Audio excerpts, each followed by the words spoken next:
How you doing today?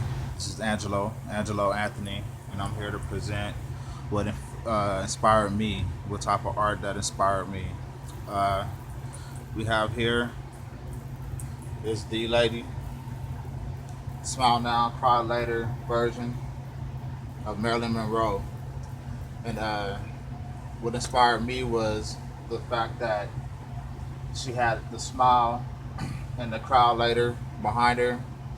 But what got me from my own point of view, from the way that I saw it, was how everybody feels on Earth, how every human has felt on Earth, and I actually felt like the smile is always on the outside of us. We always smile on the outside, but usually on the inside, we're really dying inside. Uh, my version would probably be I would cry now and I would smile later. Because if I actually cried and got my feelings out, I would be actually happier and I'll be able to smile later because I felt like I released a whole lot of pain or whatever I was mourning. Uh, Another thing was I noticed how she was smiling in the background. I noticed how she was smiling in the front, but usually in the background, this is what we're usually hiding. And as you can see, how she has the makeup on at the same time that she's falling apart in the background.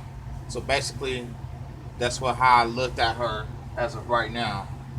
As this is her inside and her falling apart in the inside. And sometimes a lot of us we feel like that too, being that we don't understand that being able to overcome our fears or being able to talk over our hurt, it kind of kills us slowly inside. And that's what I kind of got from the picture. And it kind of inspired me because every time that I look at it, I end up seeing something new, something that kind of like makes my mind wonder. This whole piece of painting ain't just about just Marilyn Monroe and her beauty. It's about her pain also, and how she really felt inside. Um, Another thing that got me was the tattoos and how the birds were going down instead of flying up. And sometimes that's what we do as human. We tend to fall down, and we don't recall ourselves ever getting back up. Some people we just give up, and some of us we end up to tend to know that we can actually make it, which is inspire all the rest of the people, or say birds, to make it as well. Another thing that got me was the tear. We all go through it. We all cry.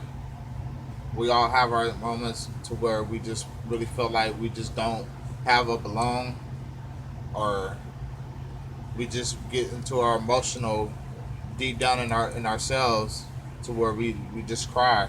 Uh, I think crying is a healthy thing. Again, cry now and smile later is always the best. I feel we can always come from behind and leave our past behind us. Is what I see from this picture. And once we get done with our crying and we get it out, then we'll be able to smile later. So I don't actually see it as being the smile now and cry later. I actually see it as cry now and smile later.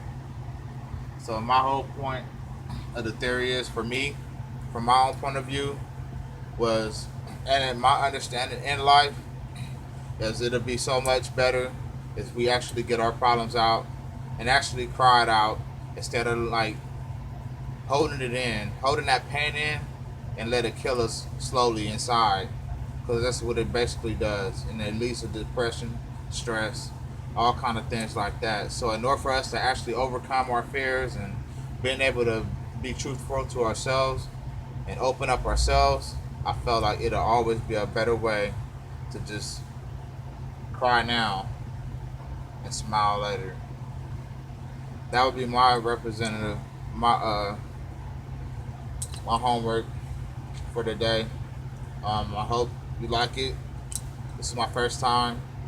I'm actually kind of nervous right now, but I think as time do go on, that it will be a better way, and it will get better in time. Thank you.